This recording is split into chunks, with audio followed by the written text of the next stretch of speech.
Hello students. Science subject में हमारा जो चैप्टर है चैप्टर 3 एटम्स एंड मॉलिक्यूल्स वो हम लर्न कर रहे थे।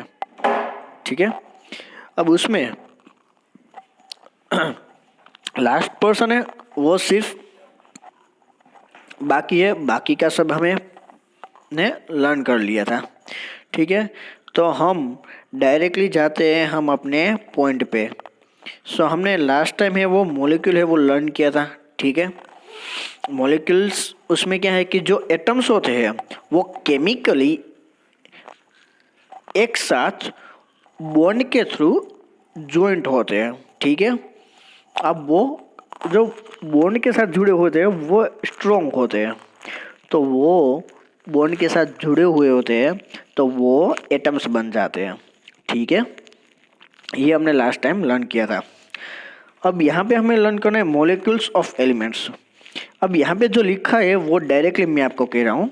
ठीक है, यहाँ पे मैं आपको बता रहा हूँ कि देखिए, अगर कोई सिंगल एटम है तो उसको बोलेंगे मोनो एटॉमिक, यानी आर्गन और हीलियम है, तो वो दोनों क्या है हमारे लिए स्टेबल है। स्टेबल यानी वो किसी को इलेक्ट्रॉन देते भी नहीं है और किसी से पास इलेक्ट्रॉन लेते भी नहीं है। ठीक है, ना देना ना लेना, उसको बोलते हैं मोनो एटॉमिक। फिर ऑक्सीजन, हाइड्रोजन, नाइट्रोजन और क्लोरीन, तो हम क्या बोलते हैं O2, H2, N2, ठीक है, Cl2। तो ये सब हम 2 जो बोलते हैं वो क्या है, डाई एटॉमिक है। और जब हम थ्री या ज़्यादा बोलते हैं, देखिए यहाँ पे लिखा है फॉस्फोरस, तो फॉस्फोरस होता है वो P4 होता है, उसका जो फॉर्मूला होता है, तो उसको बोलेंगे 4 को बोलेंगे टेट्रा। क्या बोलेंगे 4 को, टेट्रा। ठीक है, यहाँ पे टेट्रा बोलेंगे। और फिर सल्फर है तो सल्फर में S8 होता है, जो सल्फर का आइटम होता है, तो वो 3 से ज़्यादा है, 4 से ज़्यादा है, इसलिए उसको बोलेंगे पॉलीएटॉमिक। ठीक है, अब यहाँ पे जो रेशियो है वो मैंने आपको बताया था कि ये कैसे करना है। मैं फिर से एक बार कह दूँ, हमें यहाँ पे एटॉमिक मास है वो ध्यान में रखना है। ठीक है, क्या ध्यान में रखना है, एटॉमिक मास, एटॉमिक नंबर नहीं, एटॉमिक मास। वो मैंने आपको पीडीएफ में बताया था कि यहाँ पे देखिए एटॉमिक मास लिखे हुए हैं। अब चलिए देखते हैं। सबसे पहले H2O है, तो H2O में हाइड्रोजन यहाँ पे कितने हैं, 2। हमें हाइड्रोजन और ऑक्सीजन का मास हमें पता होना चाहिए। हाइड्रोजन का क्या है 1 और ऑक्सीजन का क्या है 16। ठीक है, चलिए अब हम यहाँ पे देखते हैं। हाइड्रोजन का 1 लेकिन H2 है, इसलिए हम क्या लिखेंगे 2। ठीक है, और ऑक्सीजन का क्या है 16। अगर हम इसमें से अभी भी कॉमन निकल रहा है, 2 कॉमन निकालते हैं, तो हमारे पास आंसर में क्या बचता है 1/8 आ गया, 1/8। फिर है NH3, तो नाइट्रोजन का क्या है, तो आपको देखना पड़ेगा कि नाइट्रोजन का है 14 और साथ में क्या है हाइड्रोजन यानी H3, तो 14 और 3 ये आपको लिखना है, तो ये हो गया एटॉमिक मास। ठीक है, इस तरह से आपको सभी है यहाँ पे जो लिखा हुआ है वो यही हमें बताया गया है। हमें एटॉमिक मास ही सिर्फ देखना है। अब यहाँ पे एक और है टॉपिक आयन। आयन क्या है, ये चैप्टर आपको यूनिट टेस्ट में इंक्लूड है। ठीक है, आपको लर्न करना है। अब आयन क्या है, आयन यानी चार्ज, चार्ज यानी पॉजिटिव और नेगेटिव। उसके बारे में सिर्फ थोड़ी सी डिटेल यहाँ पे आपको दी गई है। Compound composed of metals and non metals contain charged species, charge यानी पॉजिटिव और negative. The charge species are known as ions. अगर आपको एक मार्क्स में अगर डेफिनेशन पूछी जाए तो आपको यहाँ पे लिखनी होगी। ठीक है, जो चार्ज स्पीसीज है उसको क्या बोलेंगे, आयन। अब आयन या तो सिंगल चार्ज में होता है या तो ग्रुप में भी होता है नेट चार्ज होता है। ठीक है, सबका एक नेट चार्ज। तो यहाँ पे जो आयन है वो नेगेटिवली हो सकते हैं और पॉजिटिव भी हो सकते हैं। जो नेगेटिव है, याद रखिए यहाँ पे जो नेगेटिव है उसको हम एनायन बोलेंगे, और जो पॉजिटिव है, यहाँ पे पॉजिटिव है उसको हम बोलेंगे केटायन, ठीक है। पॉजिटिव है उसको क्या बोलेंगे, केटायन, ओके। और नेगेटिव है उसको हम क्या बोलेंगे, एनायन, ओके। फिर यहाँ पे एक एग्जाम्पल हमें दिया गया है कि मान लीजिए कि हमारे पास कंपाउंड है NaCl, तो NaCl को अगर हम उसको अलग से हम रिप्रेजेंट करें तो Na है तो Na में पॉजिटिव होगा Na प्लस, और Cl में क्या होगा, Cl माइनस। सो एक पॉजिटिव चार्ज और एक नेगेटिव चार्ज वहाँ पे होता है, ठीक है। यहाँ पे फिर से आपको जो ये टेबल दिखाई दे रहा है उस टेबल में एटॉमिक मास है वो लिखा हुआ है, ठीक है। यहाँ पे आपको देखना है कि कौन कौन से एलिमेंट्स यहाँ पे इंक्लूड है। अब देखिए यहाँ पे जो पहला है वो एक कैल्शियम ऑक्साइड है, तो कैल्शियम ऑक्साइड का फॉर्मूला होता है CaO। तो आपको कैल्शियम का एटॉमिक मास पता होना चाहिए और ऑक्सीजन का भी। अब कैल्शियम का एटॉमिक मास है वो 40 है, और ऑक्सीजन का क्या है, ऑक्सीजन का 16। अब यहाँ पे हमें यहाँ पे अगर कुछ कॉमन निकलना है तो हम 4 भी कॉमन निकाल सकते हैं, ठीक है। अगर 4 कॉमन निकाले तो यहाँ पे क्या हो जाएगा 10, और यहाँ पे कॉमन निकाले तो क्या हो जाएगा 4। अभी भी इसमें से 2 कॉमन हो रहा है तो यहाँ पे 5 और यहाँ पे 2। अब कोई कॉमन नहीं निकल रहा है तो ये हमारा आंसर है।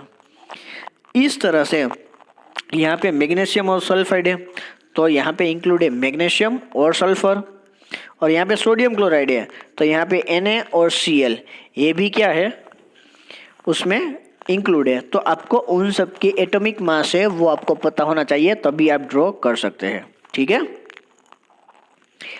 अब ये केमिकल फॉर्मूला है वो हमें कुछ जानने की ज़रूरत नहीं है, क्योंकि मान लीजिए कि अगर H2O है या फिर NaCl है तो एक हम लेते हैं Na और एक लेते हैं Cl, तो ये बन गया हमारा फॉर्मूला।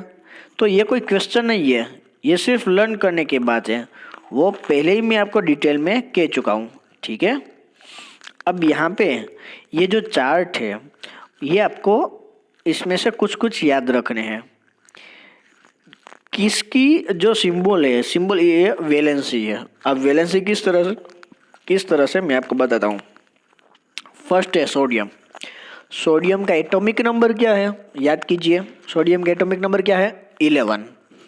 अब 11 है वो उसके पास कौन सा स्टेबल इलेक्ट्रॉन है, नियॉन। तो नियॉन के पास कितने हैं 10। तो सोडियम क्या करेगा, वो अपना 1 इलेक्ट्रॉन रिलीज कर देगा। अगर वो 1 इलेक्ट्रॉन रिलीज करता है तो उसके पास चार्ज आता है Na+। सो ये तो एक एग्जाम्पल है, वो सभी आप एग्जाम्पल से थ्रू समझ सकते हैं। अब देखिए पोटेशियम में K+ है तो आपको याद रखना है कि Mg है तो वो Mg+2 आता है। कैल्शियम है तो उसकी वैलेंसी Ca+2 है। जो इसके ऊपर जो चार्ज है ना +2 +1 वो उसकी वैलेंसी है, ठीक है। एल्यूमिनियम है तो +3 है, यहाँ पे +1, यहाँ पे +2, यहाँ पे +3। अब यहाँ पे माइनस वाली देखिए कि क्लोरीन है, ब्रोमाइड है, तो वो सभी में क्या है माइनस है, ठीक है। अब क्लोरीन का एटॉमिक नंबर 17 है तो उसके पास स्टेबल इलेक्ट्रॉन कौन सा है, उसके नज़दीक आर्गोन है। आर्गोन से उसको 1 इलेक्ट्रॉन है, क्या कहिए वो 1 इलेक्ट्रॉन चाहिए। अगर वो 1 इलेक्ट्रॉन वो लेता है, ठीक है, तो क्या होता है कि उसके पास नेगेटिव चार्ज है वो आ जाता है। फिर ऑक्साइड है तो O2 होता है, नाइट्राइड है तो N3 होता है। फिर यहाँ पे एक से ज़्यादा मिक्स में होते हैं तो क्या होता है कि आपको याद रखना है कि यहाँ पे कार्बोनेट है तो उसको CO3-2 कहा जाता है। एमोनियम है वो NH4+, नाइट्रेट है वो है NO3-, सल्फेट है वो है SO4 2-।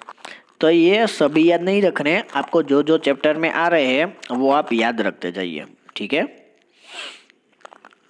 अब देखिए लास्ट टॉपिक है हमारा फॉर्मूला हमें कैसे लिखना है। कोई भी फॉर्मूला HCl है, NaCl है तो कैसे ड्रॉ करना है, तो वो यहाँ पे मैं आपको बताता हूँ। देखिए सबसे पहला है हाइड्रोजन क्लोराइड। तो हाइड्रोजन क्लोराइड में क्या इंक्लूड है? हाइड्रोजन और क्लोरीन। तो यहाँ पे लिखो हाइड्रोजन और क्लोरीन। अब हाइड्रोजन है, देखना आप, यहाँ पे हाइड्रोजन है तो उसका एटॉमिक उसकी वैलेंसी क्या है? अब वैलेंसी मैंने आपको बताई थी, तो हाइड्रोजन की 1 होती है और क्लोरीन की क्या भी होती है? 1 होती है। ठीक है, जो उसकी जो इलेक्ट्रॉन स्टेट है उसमें उसका जो लास्ट डिजिट होता है वो होती है वैलेंसी। अब क्लोरीन की क्या होती है? कन्फिग्यूशन 2 8 7। लेकिन यहाँ पे इसको स्टेबल होने के लिए कितने इलेक्ट्रॉन चाहिए? 1 इलेक्ट्रॉन, क्योंकि नज़दीक कौन है? आर्गोन है, इसलिए यहाँ पे लिखेंगे 1। फिर हमें करनी है क्रॉस सिंबल। अब क्रॉस सिंबल करेंगे तो H के सामने 1 आता है, तो H कितना हुआ? 1। और Cl के सामने भी 1, तो Cl भी कितना है? 1 है। ओके, यहाँ पे 2 है हाइड्रोजन सल्फाइड, तो इसमें हाइड्रोजन भी है सल्फाइड भी है, तो हाइड्रोजन 1 और सल्फाइड की वैलेंसी क्या होगी? 2। वैलेंसी है वो आप ऊपर चार्ट में भी देख सकते हैं। तो हाइड्रोजन कितने हो गए? 2 और सल्फर कितने हो गए? 1। तो ये हमारा फॉर्मूला बन गया H2S। थर्ड वन है कार्बन टेट्राक्लोराइड। ये कार्बन है, ये क्लोरीन है। टेट्रा मीन्स 4, तो यहाँ पे सबसे पहले कार्बन है उसकी वैलेंसी क्या होगी? 4, और क्लोरीन है उसकी वैलेंसी क्या होगी? 1, यानी CCl4। ओके,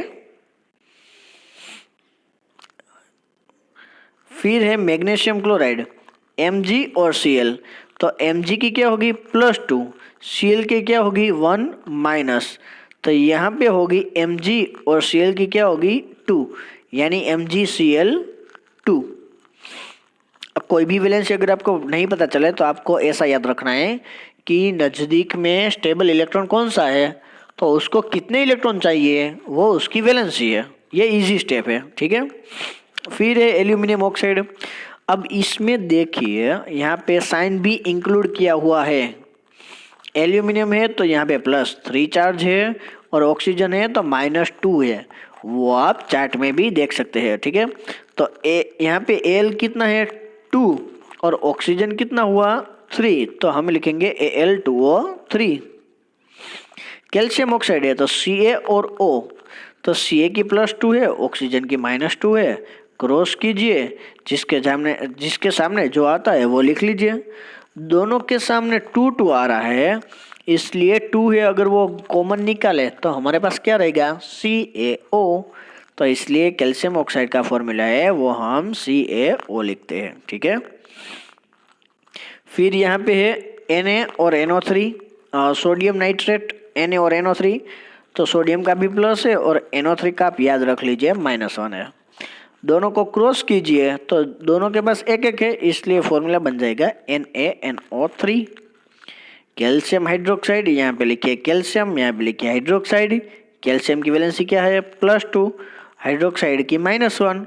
तो यहाँ पे क्रॉस कीजिए, जिसके सामने जो है वो लिख लीजिए, कैल्शियम 1, हाइड्रोक्साइड 2। फिर लास्ट 2 है सोडियम कार्बोनेट। सोडियम यानी Na, कार्बोनेट यानी CO3। तो N है वो 2 और CO3 है वो +1, यानी Na2CO3। फिर है एल्यूमिनियम सल्फेट, ठीक है, NH4SO4। तो NH4 यानी उसकी वैलेंसी 1 है, और SO4 की वैलेंसी क्या है? 2। तो यहाँ पे फॉर्मूला बन जाएगा NH4 2 SO4। ओके, और आपका ये जो क्वेश्चन है वो मैंने आपको ऑलरेडी PDF में सेंड कर दिया है। अब यहाँ से जो चैप्टर है वो आपको नहीं करना है, ठीक है। ये सभी है हमारे सिलेबस में, टॉपिक अभी नहीं है। सो हमें मॉलिक्यूलर मास अभी लर्न नहीं करना है, यहाँ तक कि हमें लर्न करना है। सो एक बार आप फिर से देख लीजिए, अगर कोई डाउट है तो हम लाइव लेक्चर में ज्वाइंट होते हैं, ठीक है। उसमें आप मुझे कहिए, मैं आपको एक बार और एक्सप्लेन कर दूंगा। Okay, thank you.